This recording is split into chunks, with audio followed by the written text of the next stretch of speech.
Bonjour à tous, j'espère que tout le monde va bien. On va continuer l'étude du catéchisme de Spirago. La dernière fois, on avait parlé des anges gardiens. Et c'était la dernière vidéo sur les anges. Aujourd'hui, on va commencer point 9. On va parler des hommes et de la création de l'homme. Donc, commençons avec un signe de croix. Au nom du Père, du Fils et du Saint-Esprit. Amen. La création de l'homme nous est racontée par Moïse au commencement de son premier livre, la Genèse. La Bible ne dit pas quand Dieu a créé l'homme.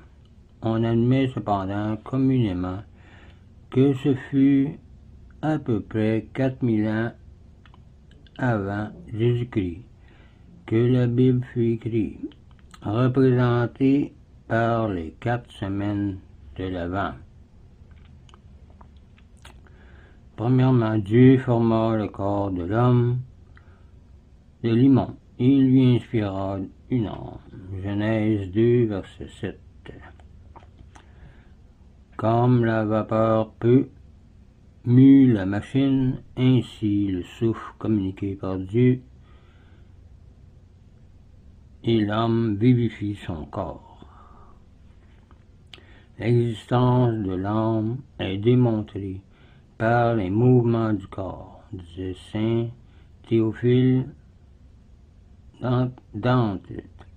L'écriture télégraphique suppose une personne pensante, de même les paroles proférées par les organes vocaux, mais en mouvement par les fils nerveux, suppose un être pensant.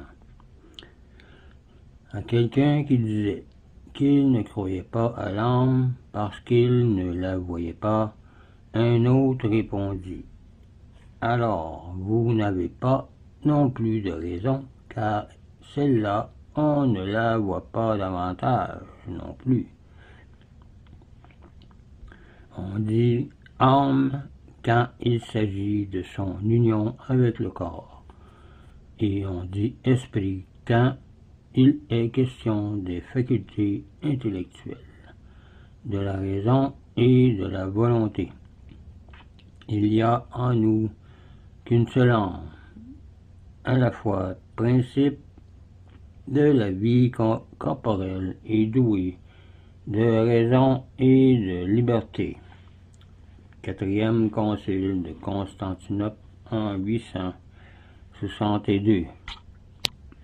De ce que l'homme a des inclinations diverses, qu'il est par exemple attiré d'un côté aux jouissances sensuelles et que de l'autre il est porté à combattre cet attrait, quelques-uns avaient conclu que l'homme a deux âmes, une âme matérielle et une âme spirituelle,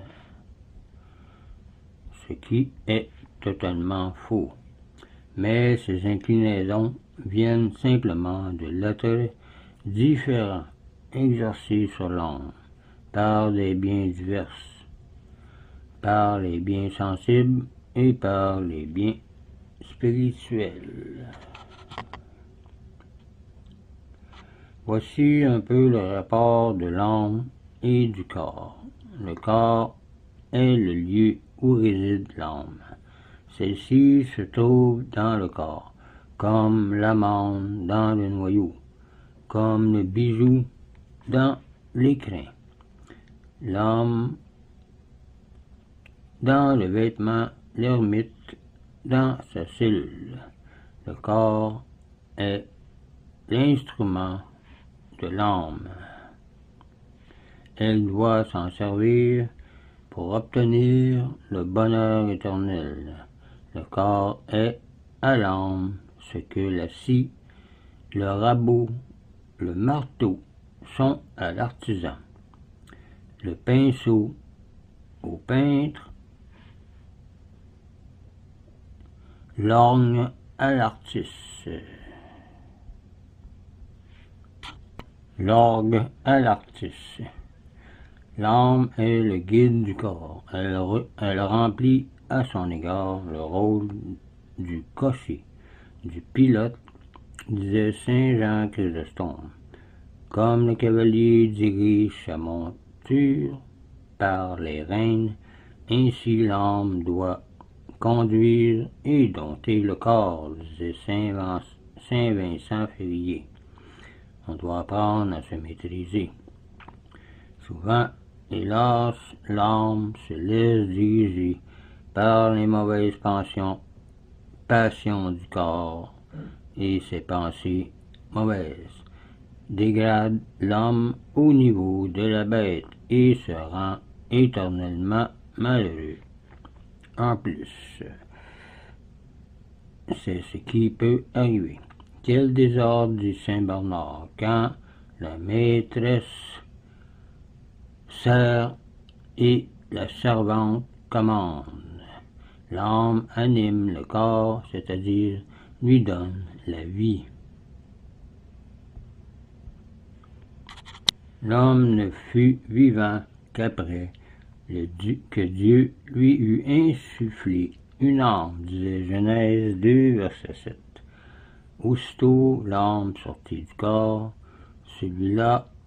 celui-ci cesse de vivre et retourne à la terre, comme qui est dit dans Ecclésiaste 12, verset 7, avant que la poussière retourne à la terre, comme elle y était, et que l'esprit retourne à Dieu qui l'a donné. Et dans Jacques 2, 26, il est dit, le corps sans âme est mort, ou est comme un cadavre. L'âme humaine est essentiellement différente de l'âme des bêtes. Celle-ci a de toutes autres facultés et d'autres besoins. L'âme des bêtes est incapable de rechercher le progrès scientifique. L'hirondelle bâtit aujourd'hui son nid, comme il y a des siècles, par instinct. Elle est incapable de rechercher les causes et ne peut donc s'élever à la connaissance du Créateur. Mais ils obéissent au Créateur, comme il se fut lorsque saint Antoine de Padoue prêchait au poisson et le poisson réagissait. Guidé par son seul instinct, l'animal ne se rend aucun compte de ses actions. Il n'a aucun besoin intellectuel ou moral et aucun désir de bonheur suprême. Il est parfaitement satisfait de ses jouissances corporelles qu'il fait face dans ce monde et à laquelle il a été créé. L'âme animale ne peut donc pas être de même nature que l'âme humaine. On pourrait donc dire l'animal a une âme, mais non pas il a un esprit. Ceux-là sont dans l'erreur qui s'imaginent que le corps humain a été produit par l'évolution d'êtres inférieurs. Beaucoup prétendent que l'homme et la femme, au moins son corps, est sorti d'êtres inférieurs par l'évolution. Ils croient qu'on peut expliquer ainsi les paroles de la Bible, disant que Dieu a formé l'homme avec du limon, comme c'est marqué dans Genèse 2, verset 7. Et limon, ça veut dire de la terre. Cette doctrine n'est pas reçue par l'Église. Le principal champion de cette hypothèse est Darwin, qu'on enseigne encore dans les écoles. Un naturaliste anglais qui croit que l'homme est descendu du singe par un développement successif. Cela est aussi impossible que la descendance d'un poids du châtaignier, car l'homme et le singe diffèrent fondamentalement, tant que la structure corporelle que par la forme crânienne.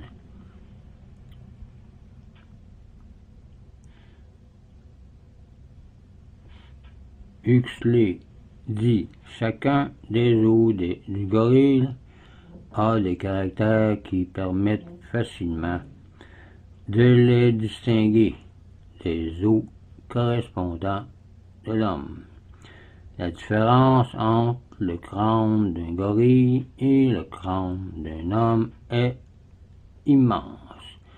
De plus, le cerveau d'un homme est très différent de celui du singe le plus parfait. L'homme a en outre sur le singe l'avantage de la parole, l'avantage de l'expression des sentiments dans la physionomie. Le singe est incapable de sourire comme l'homme, même si il a l'air très joyeux lorsqu'on lui donne à manger. Il n'a pas la démarche droite de l'homme. L'homme, par sa croissance, a besoin d'assez nombreuses années et a une enfance assez longue. Il n'en est pas de même du singe qui se développe rapidement. L'homme peut arriver à 100 ans et plus, le singe au plus à 30 ans. Les hommes les plus dégénérés sont capables de culture, mais non le singe. Les paléontologues n'ont jamais trouvé un squelette indiquant ce passage du singe à l'homme. Ils ont constaté que durant des milliers de siècles, le squelette de l'homme n'a subi aucune modification vraiment. Les monuments, les peints anciens de l'art et de la science prouvent que les hommes n'ont pas débuté par la bestialité. Au contraire, les traditions et la linguistique rappellent une civilisation et des temps meilleurs, et font conclure à un degré de culture où ils déchirent de plus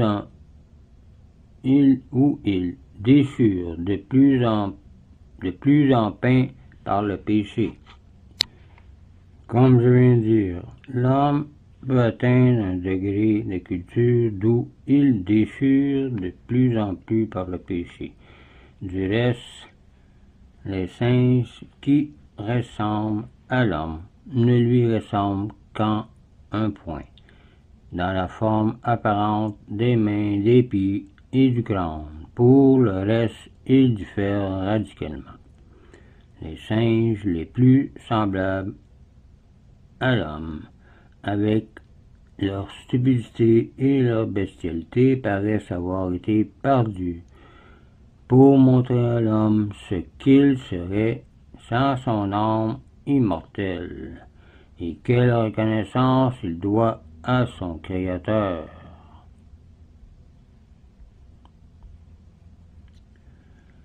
J'ai de la peine à croire, disait Seb Brunner, savant journaliste autrichien, que l'homme descend du singe. Il est plutôt vrai que certains hommes deviennent des singes.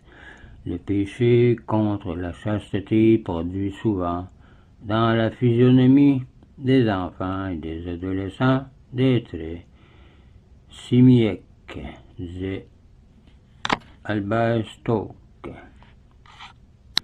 On va arrêter aujourd'hui ici. La prochaine fois, on va passer au point 2 et on va parler les premiers hommes créés par Dieu furent Adam et Ève, ensuite la femme.